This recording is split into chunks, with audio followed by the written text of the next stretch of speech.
Assalamualaikum warahmatullahi wabarakatuh. Wilujeng patepang deui sareng abdi Haifa. Dina warta anu bade dikapidangkeun ayeuna nyaeta opat daerah anu paling seueur di kapendakan kosmetik palsu. Lobana kosmetik ilegal di sakumna Indonesia masih kene keras ditarik Badan Pangawas Obat sareng Makanan BPOM. Deputi Bidang Pengawas Obat Tradisional Suplemen Kesehatan Saran Kosmetik BPOM Maya Agustina Andarini kedalkeun pihak dinasasi ieu parantos menang Rp 113 miliar lebih total jumlah kosmetik ilegal anu disita. Wilujeng enjing pamirsa tepangkeun nami Abdi Putri. Di dieu abdi bade nepikeun tentang kosmetik palsu. Pengawasan rutin BPOM dilakukan kanggo warsi ieu parantos menangkeun 113 miliaran lebih anjeun jumlah total kosmetik ilegal di Indonesia. Kosmetik ilegal ieu teu kadaftar atau palsu. Modusna oge rupa-rupa, ucap di Pasar Grosir ASMK, Tambora, Jakarta Barat dinten Sabtu tanggal 24 Januari 2018.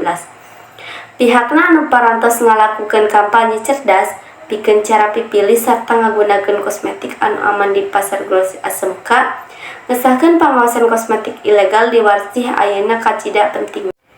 Wartosna lamun cenah henteu dilakukan pengawasan ketat secara rutin, para palaku laluasa ngiderkeun kosmetik anu ilegal.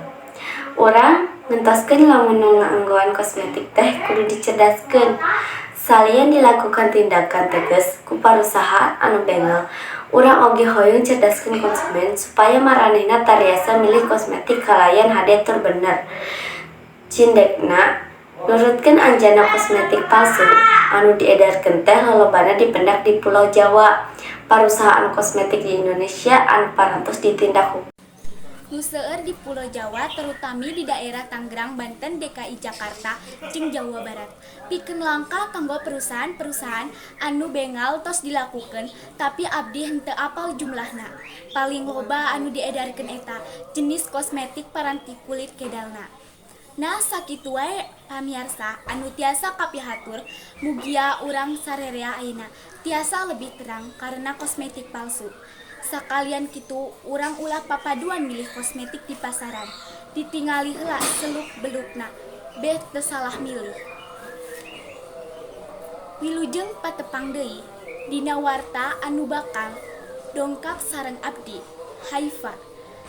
Amit mundur, amit mungkur. Wassalamualaikum warahmatullahi wabarakatuh.